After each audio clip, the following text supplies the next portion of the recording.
Olá pessoal, eu sou Oliveira, secretário da ANESE, acumulando o cargo de vice-presidente da ANESE e venho fazer esse vídeo aí, pessoal, com relação a uma audiência pública que ocorreu no dia 8, agora de outubro, hoje são dia 22 de outubro, né? Essa audiência ela ocorreu por pedido da APRAFA, Associação das Praças, né, das Forças Armadas, e esse vídeo ele foi feito após vários pedidos de associados que queriam a opinião da ANESE com relação a alguns acontecimentos e explanações das autoridades nesta audiência, né? E antes de mais nada, eu já vou logo passando para vocês que esse vídeo ele foi feito com autorização do meu chefe, né, o Lacerda, que é o presidente. Eu não vou contra ele nas determinações, né? O nome disso é hierarquia, a gente não pode passar por cima, está previsto em estatuto.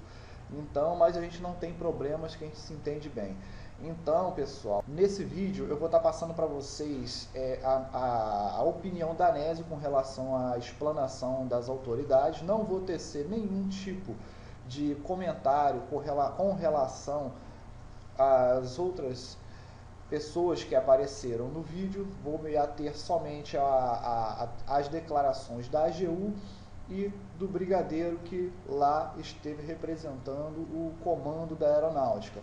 Algumas pessoas perguntaram, por que a ANESE não foi? Bom, a ANESE não foi, primeiro, porque não foi convidada. Em segundo lugar, mesmo que fosse convidada, eu não tenho certeza se a ANESE ia. Estou falando como pessoa jurídica.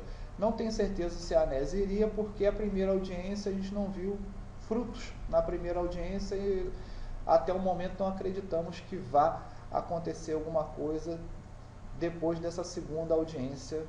É a nossa opinião, podemos mudar essa opinião, obviamente, né? Mas pelo menos é o que a gente pensa agora. Então, pessoal, o que eu vou fazer? Eu separei o trecho principal, né, da audiência, né, as falas principais, tanto da AGU, na pessoa do advogado-geral substituto, doutor Fernando, e do brigadeiro, que eu esqueci o nome dele lá, também não me interessa. Então, essas opiniões elas vão ser colocadas e a ANESE vai participar dessa reunião como se fosse virtualmente. Eu vou fazer de conta que eu estou lá e vou estar passando para o brigadeiro, como também para o advogado substituto, o que a ANESE tem pesquisado e tem passado para nossos advogados. O que eu vou estar colocando também nesse vídeo não vai ser utilizado nas nossas novas ações, apesar de serem coisas novas. A ANESE tem se fechado com relação a estar passando novidades para os associados, mas não é por mal, não. É porque a gente passa alguma coisa para o associado e infelizmente nem todos retêm a informação. A gente tem passado informações, né? Nós passamos informações anteriormente, pedíamos sigilo e algumas horas depois estava bombando lá nas salas de bate-papo justamente o que a gente pediu para ficar em sigilo. Isso aí quem já foi ou é associado antigo da ANESE sabe disso. Então, pessoal, sem mais delongas, a gente vai estar passando isso aí para vocês, né? Vou passar o vídeo, vou passar as explanações da ANESE com relação ao que foi dito pelas duas autoridades. Volto a dizer, as informações que nós estamos passando pode ser de uso livre das pessoas que estiveram presentes, pode estar sendo passada para a AGU, se assim quiserem, né? Para que ela mude um pouco o seu parecer com relação a todos nós. Então, sem mais delongas, vou passar aqui o vídeo do nosso respeitável vice-ministro da AGU. Não, aqui pelo decreto só há uma única conclusão. Quando se fala de não especializado, é um soldado de segunda classe. Quando efetivamente olhamos o soldado de primeira classe, todos são especializados. Nós falamos, mas não é possível, o que está acontecendo? Mas existe uma menção aí, nós verificamos, de soldado de primeira classe não especializados. Aqueles que ingressaram no quadro antes da vigência do decreto 880. Então, deixando bem claro que na vigência do decreto 880, todos os soldados de primeira classe são especializados, né? Aí, em virtude disso, nós verificamos, não há uma diferença. Então, os regramentos do quadro de soldados, infelizmente, se aplicam também aos soldados de primeira classe que são especializados. Só existem soldados não especializados antes Não tinha, então não tem como nós entendermos de forma diversa. E por isso, aplica-se, no caso, ali, a possibilidade de licenciamento ex officio, quando cumprido o prazo de 6 anos, né, e não há possibilidade de se conferir estabilidade. Mas aqui, foi feita essa conclusão. Nós discutimos, rediscutimos na AGU, só verificamos essa possibilidade. Bom, pessoal, conhecida, né, a opinião da AGU, né, com base em estudos, né, supostamente feitos por ela, podemos extrair esses dois conteúdos que foram a base da decisão da AGU em dar um parecer negativo a todos nós e encaminhá-lo para a nossa presidente Dilma. São os dois: não existência de um S1 especializado antes do decreto 880 de 93 e, após o decreto 880 de 93, só existiam soldados especializados concursados, mas não existiam soldados S1 não especializados, ou seja, na vigência do decreto 880 de 93. Bom, feito isso, né, eu posso estar passando essas duas interpretações da AGU para a gente estar entendendo melhor para uma linha do tempo que eu fiz aqui no PowerPoint. Vamos lá então, pessoal. Então, com base nesse decreto 880 de 93, que eu vou estar passando o mouse aqui em cima, o que disse a AGU?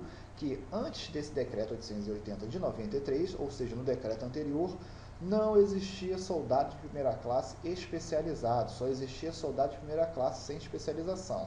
Após o decreto 880 de 93, né, ou seja, na vigência dele, só existiam soldados de primeira classe especializados e não existia soldado de primeira classe não especializado, ou seja, um é o inverso do outro. No decreto anterior não existia soldado de primeira classe especializado, né? E no decreto posterior só existia soldado de primeira classe especializado e não existia o não especializado.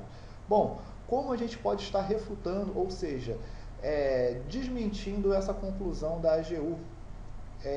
Como vamos fazer isso? Bom, primeiro vamos esclarecer o decreto anterior, né? Vamos mostrar que existia sim um soldado especializado, a figura existia sim, ao contrário do que a AGU está falando, e posteriormente, no decreto 880 de 93 em diante, existia sim as duas figuras. Então, pessoal, eu estando lá, eu passaria isso ao ministro. Obviamente, eu estaria com as documentações na mão e o que eu mostraria a ele, para vocês poderem ver também e conferir, eu vou deixar na tela, mas eu estaria com o documento na mão falando com ele. Então, pessoal, eu vou passar agora a me dirigir ao ministro, como se eu estivesse falando com ele, né? E a documentação que eu estaria em mãos mostrando para ele, eu vou estar mostrando para vocês na tela. Senhor advogado substituto da AGU, eu sinto informar o senhor que o senhor está equivocado com relação à não existência de um soldado especializado antes do decreto 880 de 93. Ao contrário do que o senhor diz, a gente pode analisar o seguinte. Primeira coisa, ao ingressar no quadro ou grupamento, a praça será classificada numa especialidade prevista na TNE, exceto quanto ao QSD, que é o quadro de soldados, inicialmente considerada não especializada. Ou seja, daqui o senhor, ministro, o senhor já vê que tem soldado não especializado. No próximo slide, a gente vê nesse mesmo decreto, que é anterior ao 880, o artigo 38, que diz: no QSD, a especialização dar-se-á após a conclusão com aproveitamento no curso de formação de soldados. Como é que não existia especialização, excelência? Existia sim, o decreto fala, e a especialização ela era dada no curso de formação. Com o decreto 880 de 93, a especialização ela saiu do rol, né, das matérias do curso de formação de soldado e passou a integrar o novo curso, que era o curso de especialização de soldados. Porém, ela existia sim no decreto 92557 de 86. Os outros artigos confirmam isso. O parágrafo 1º diz o seguinte, excelência: o CFSD engloba a instrução militar inicial e a seleção, orientação e preparo especializado para as diferentes atribuições nas fileiras. O parágrafo 2º diz: o aproveitamento no CFSD é básico para a permanência nas fileiras após a conclusão do tempo de serviço militar inicial e para a promoção a soldado de primeira classe. E o artigo 40 diz: os conhecimentos especializados do QSD previstos na PEE respectivo determinam as especialidades que são denominadas especialidades auxiliares. Pô, Excelência, como o senhor e mais um grupo de advogados que são, na minha opinião, por trabalhar na AGU, são advogados top de linha, concluem que não há um soldado especializado antes do decreto 880 de 93, se a própria lei vai contra a opinião dos senhores. Dando continuidade à prova de que existia sim um soldado especializado no decreto anterior ao decreto 880, eu vou passar ao próximo slide. É o artigo 43, que dizia o período de permanência desses militares na força. E o inciso 3º dizia, os soldados considerados especializados com CFSD, não possuidores de curso de formação de cabo, podem obter renovação de tempo de serviço até o limite máximo de 4 anos no efetivo serviço. E o parágrafo 5º, ou inciso 5º, ele dizia o seguinte, os soldados não especializados serão licenciados ao término do serviço militar inicial. Como não existia soldado especializado antes do decreto 880? A realidade, doutor Fernando, é que a existência do soldado de primeira classe especializado e a do soldado não especializado, ela vem desde do decreto 92557 de 86. Com a EDG do decreto 880 de 93, o que ocorreu? O legislador passou o texto do decreto anterior para o decreto que o substituiu, que é o decreto 880 de 93, com algumas modificações, porém sem perder a essência do decreto anterior. Qual era essa essência? Bom, primeiro, quem poderia fazer o concurso ao SERJ, quem estava habilitado a fazer o curso SERJ, era o soldado de segunda classe oriundo do serviço militar inicial, ou seja, isso no decreto 92557 de 86. No decreto posterior, que é o decreto 880 de 93, que é o decreto que nos regeu durante o longo da nossa carreira, no caso da aeronáutica, ele dizia no artigo 18 que o seguinte, no SERJ serão ministrados aos S2 engajados conhecimentos básicos e especializados necessários ao exercício dos cargos e conhecimentos das funções inerentes ao soldado de primeira classe S1. Ou seja, nada mudou de um decreto para o outro. Quem estava ainda habilitado pelo decreto 880 de 93 para fazer o concurso SERJ, ou melhor, o curso SERJ interno, era o soldado de segunda classe. Porém, o que a aeronáutica fez? Como o decreto não previa a entrada de civis, kits com serviço militar obrigatório e nem a edição desse concurso de forma externa, ou seja, um concurso era interno, a aeronáutica fez ele ficar externo, foram as portarias editadas pela aeronáutica, ou seja, o decreto não autorizava, mas a aeronáutica criou portarias que contrariavam o decreto. Ou seja, na hierarquia das leis, a portaria está inferior ao decreto. No entanto, a aeronáutica não viu problema nisso. Nós já ficamos cientes aqui, nessa documentação que eu estou apresentando ao senhor, que o decreto 92557 de 86 previa o ingresso no curso de especialização de soldados só para S2. O decreto 880 fala a mesma coisa. Eu estudei o decreto, não achei, até onde eu analisei o decreto, não achei nenhuma determinação do legislador para que o concurso fosse externo ou dedicado a alguma outra categoria, senão soldado de segunda classe que tem a sua origem pelo serviço militar inicial.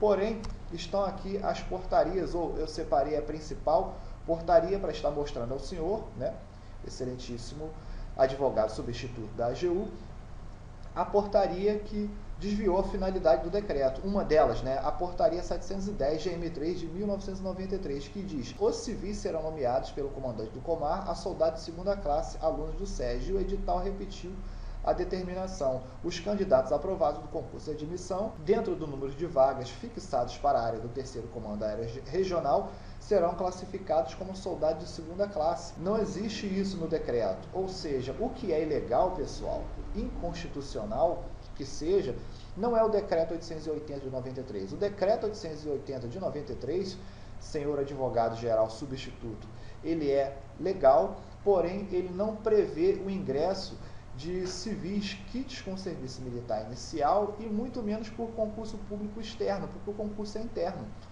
entendeu? Então a aeronáutica fez esse tipo de modificação que, na minha opinião, ele desviou a finalidade do decreto, que é uma norma superior à portaria. Então, com o devido respeito a Vossa Excelência, senhor advogado substituto da AGU, a sua conclusão com relação à não existência de um soldado especializado anterior ao decreto 880 de 93, ela está equivocada. Com relação ao pronunciamento do senhor Dr. Fernando, com relação à existência de somente soldado especializado depois, ou seja, na vigência do decreto 880 de 93, ela também está equivocada e eu já vou provar isso ao senhor. Eu gostaria de deixar com o senhor, Dr. Fernando, essas medidas provisórias e portarias. Talvez o senhor e o grupo de advogados da AGU não as tenha estudado no momento em que teceu o parecer negativo a toda a classe. Todas elas que estão aqui, elas fazem menção, sim, posterior ao decreto 880 de 93, em relação à existência, né, de duas classes de soldados de primeira classe, uma especializada e outra não especializada. Eu não entendo como a AGU chegaram à conclusão de que só existia soldado de primeira classe especializado depois do decreto 880 de 93.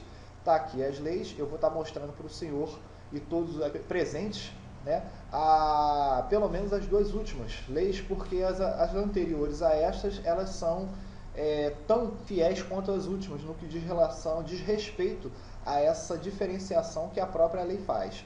Se não existe fisicamente a figura do soldado de primeira classe não especializado dentro do quartel, é porque a aeronáutica, por oportunidade e conveniência, assim quis que não existisse a figura física dentro da aeronáutica, mas pela lei, a lei indica a existência sim. Então, doutor Fernando, essa lei aqui eu baixei na internet, estou aqui deixando à disposição do senhor. Essa lei, ela fala sobre o soldo e sobre o escalonamento vertical. Inclusive, em 2008, no que diz respeito ao soldo, ela já foi substituída por uma mais recente, que é a de 2012, é a Lei 12.778 de 2012, que fala justamente a respeito disso, que está aqui.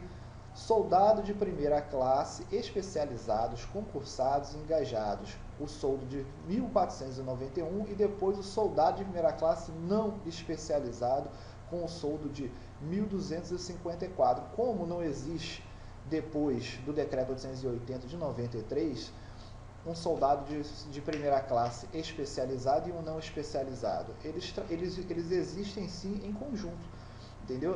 Eles coexistem realmente na legislação. Como eu disse, se não existe a figura física deles dentro da Força Aérea, é porque é a oportunidade e conveniência da aeronáutica. E ainda em vigência, a Lei 11.784 de 2008, ela fala sobre escalonamento vertical, onde ela diz o posto e o índice, ou seja, uma qualificação desse escalonamento. Está aqui, ó. Soldado de primeira classe, especializados, concursados e engajados. Qual é o número do escalonamento? 138. E depois diz soldado de primeira classe não especializado. Qual é o número de escalonamento? 116. Ou seja, não é só no contra-cheque que faz essa diferenciação, senhor Dr. Fernando. Ele faz também na lei e nas medidas provisórias. E elas estão em vigor até hoje. Ou seja, o senhor falou que depois da ED, do decreto 880 de 93, não existia mais a figura do soldado não especializado dentro da aeronáutica, só o soldado de primeira classe especializado. Existe sim 20 anos depois do decreto 880 de 93.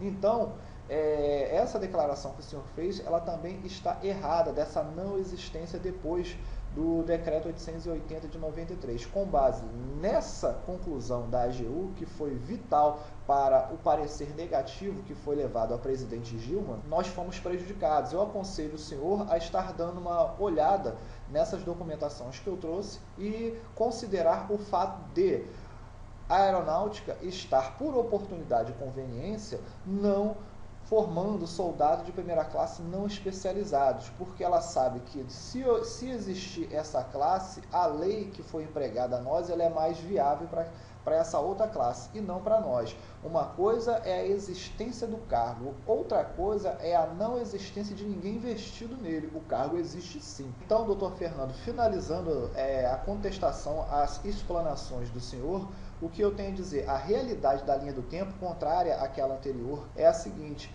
antes do decreto 880 de 93, existia sim a figura do soldado especializado e também a figura de um soldado não especializado, Posteriormente à edição do Decreto 880 de 93, as duas figuras continuaram existindo na lei. Se a aeronáutica não quis investir ninguém no cargo, é com ela, como eu disse, é oportunidade e conveniência da força, mas na lei existia. Ou seja, esse decreto 880 de 93, ele permitiu a existência da entrada de soldados de primeira classe especializados concursados por concurso externo do período de 93 a 2007, porque em 2001 foi o último concurso e pela permanência de 6 anos, em 2007, saiu a última turma de soldados de primeira classe por concurso externo e kit com serviço militar inicial. Após isso e até hoje, passou a ser um concurso interno, ou seja, doutor Fernando, o concurso era interno,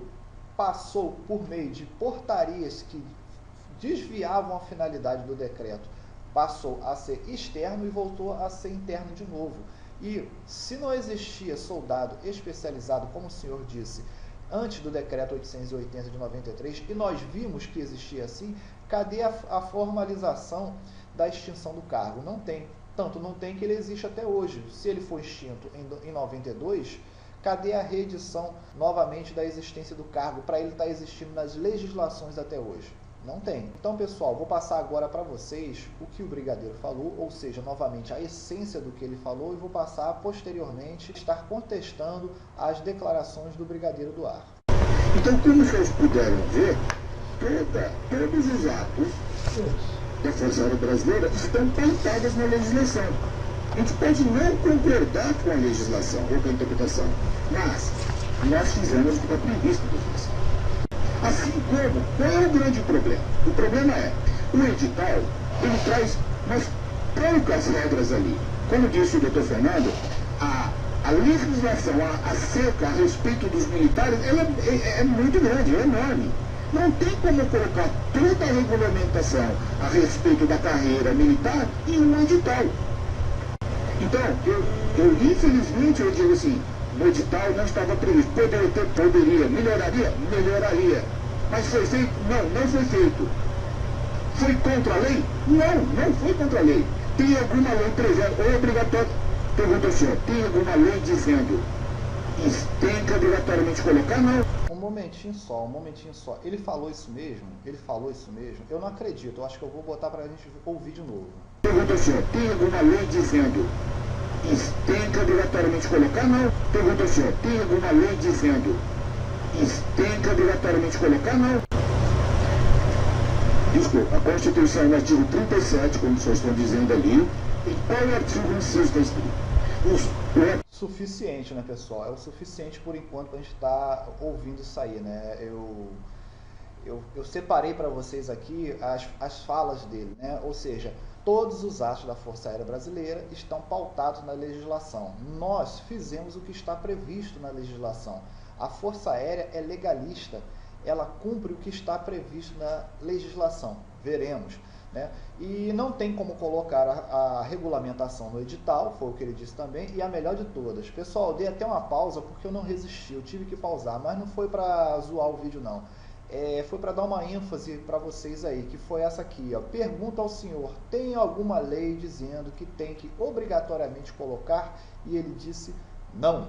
Então, pessoal, eu vou passar a estar contestando ele aqui, né, virtualmente, né, o que eu iria mostrar para ele em lei, eu vou deixar para vocês na tela mais uma vez, né, e vocês vão ver o que seria dito na ocasião da contestação, ou seja, das considerações finais com relação a essas declarações do brigadeiro da aeronáutica.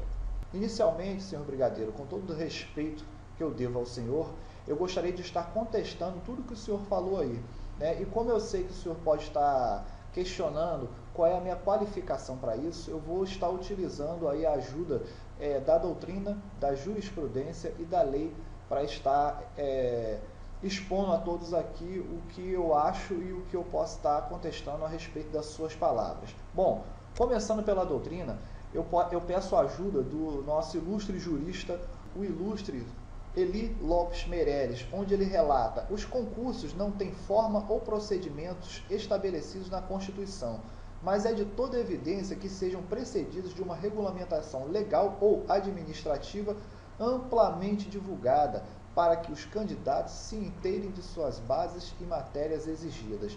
Então, com todo respeito ao senhor brigadeiro, a doutrina já está contra a sua declaração de que não tem que colocar no edital a duração do tempo de serviço militar inicial. Porém, não é só isso. Vamos para a jurisprudência. Temos aqui, estou apresentando para o senhor, a jurisprudência do STF, de várias que eu tenho aqui, mas para não alongar muito eu vou mostrar só uma. Está aqui, é do ministro Marco Aurélio, o ano é 1995 e diz na sua ementa: concurso, edital, parâmetros alusivos ao concurso hão de estar previstos no edital. A doutrina e a jurisprudência já está contra a sua declaração. Mas vamos para a lei, já que o senhor falou que não tem lei nenhuma que fale a respeito disso, vamos para a lei então. Bom, começando pelo edital, que é onde vai dar o caminho para a lei que nós vamos estar analisando, com o apoio de todos aqui, é claro, diz o seguinte: item 1.6. A inscrição no curso de admissão implica em aceitação irrestrita pelo candidato das exigências estabelecidas nas instruções gerais para os cursos de admissão atribuídos ao Departamento de Ensino, DEPENS, que a gente conhece como DEPENS.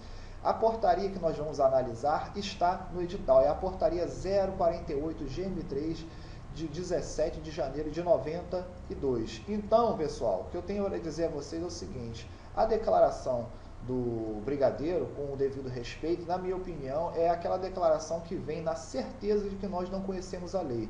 Então, passemos a analisar a portaria. De acordo com essa portaria que regula os cursos de admissão atribuídos ao Departamento de Ensino, no artigo 5º diz o seguinte: as condições para inscrição peculiares aos cursos atribuídos ao Departamento de Ensino são as constantes das respectivas instruções específicas. Ou seja, pessoal, eu quero que todos vocês guardem muito bem essa frase: instruções específicas. Vamos para o parágrafo único. As condições para inscrição nos demais cursos são as explicitadas na documentação que criar o concurso. Bom, para que todos saibam o que significa, inclusive o senhor brigadeiro, instruções específicas, está na própria portaria.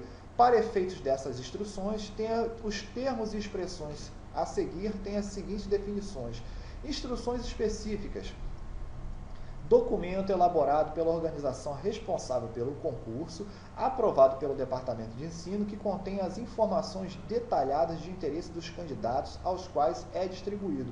Ou seja, essa declaração de que a legislação é muito ampla e não cabe no edital, ela não cola, senhor brigadeiro, pelo seguinte: o edital poderia ser uma enciclopédia, a lei manda que se coloque. A lei que o senhor falou que não existe, a lei manda que se coloque. E a gente não precisava de muita coisa, nós precisávamos de uma palavra no edital, que é a palavra temporários. Se essa palavra temporários estivesse no edital e na publicidade que foi feita no curso, praticamente ninguém faria o curso. O curso levado para o público externo seria um fracasso, porque ninguém ia abandonar cargos públicos, que muita gente era PM e bombeiro, e largou a profissão para fazer o curso. Mas não para por aí não, senhor brigadeiro. Já que o senhor falou que não existe lei, eu cito também o decreto 57654 de 66. Esse o senhor conhece, que é o regulamento da Lei de Serviço Militar, onde no seu artigo 23 fala: a duração de tempo de prestação de outras formas e fases do serviço militar será fixada nos atos que determinarem as convocações, aceitarem voluntários e concederem prorrogação de tempo de serviço com base neste regulamento ou em legislação especial. Ou seja, o texto diz será fixado, senhor brigadeiro. Ele não diz poderá ser fixado, porque se dissesse poderá ser fixado, ele deixaria margem ao comando de colocar ou não a temporariedade. Porém, ele diz será fixado. E para que não reste dúvida sobre o que é essa outra forma e fase do serviço militar, eu vou estar passando para o senhor aí e para todos que estão aqui presentes. O serviço militar, além do inicial, previsto no artigo 7 deste regulamento, abrange outras formas e fases consequentes de convocações posteriores e de aceitação de voluntários e prorrogação de tempo de serviço. Qual é essa outra forma e fase, além do serviço militar previsto no artigo 7º? O serviço militar, brigadeiro, previsto no artigo 7º é o serviço militar inicial. O senhor quer conferir? Está aqui para o senhor. decreto 57654 de 66, que diz, qual é o artigo 7º? O serviço militar inicial será prestado por classes constituídas de brasileiros nascidos entre 31 de janeiro e 31 de dezembro do ano que completarem 18 anos. Ou seja, se a duração de tempo de serviço para a prestação de outras formas e fases do serviço militar será fixada nos atos que determinarem as convocações, quais são as outras formas e fases? São as que não são previstas no serviço militar inicial. É a nossa. Tudo que não é previsto no serviço militar inicial é outra forma e fase. Então, a duração do serviço, do tempo de prestação de serviço, ela tinha sim que estar prevista em edital, não importa se o edital seria uma enciclopédia ou não, era da obrigação da organização do concurso colocar informações fiéis e não deixar que todo mundo caísse em erro. Mas esse erro gerou direitos, que é um direito adquirido de boa fé, que ninguém aqui fez concurso com intenção de sair da força.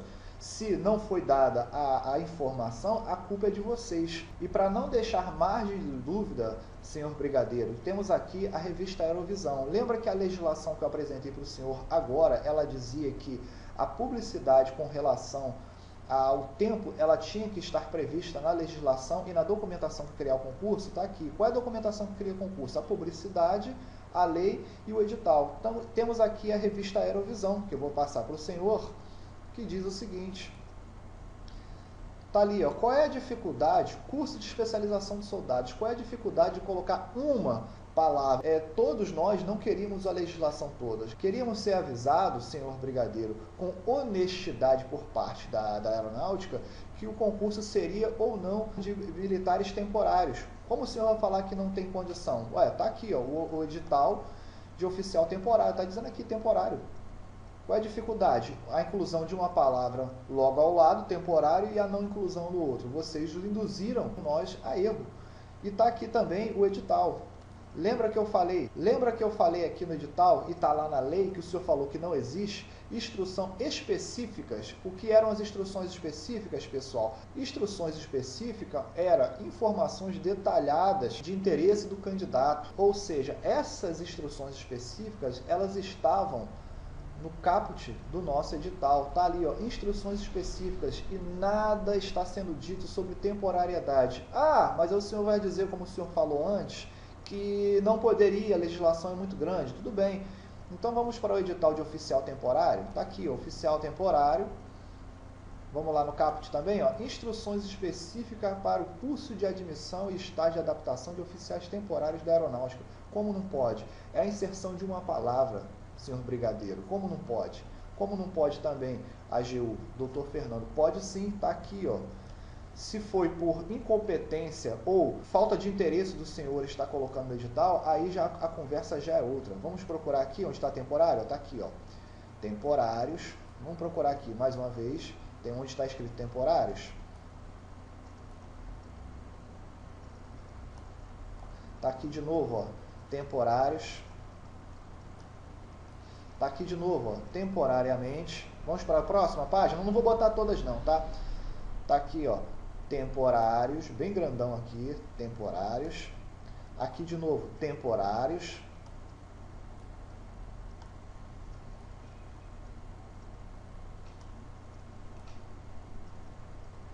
E aqui de novo, temporário. Chega, né? Chega, né? Ou seja, a interpretação do senhor brigadeiro, ela está, assim como a da AGU, completamente equivocada. A temporariedade tem que estar sim, a lei fala sim, e também a lei, a doutrina e a jurisprudência foram contra o posicionamento do senhor quanto à questão da temporariedade. Então, pessoal, vamos dar continuidade ao último pronunciamento do brigadeiro com relação aos temas que foram colocados aí.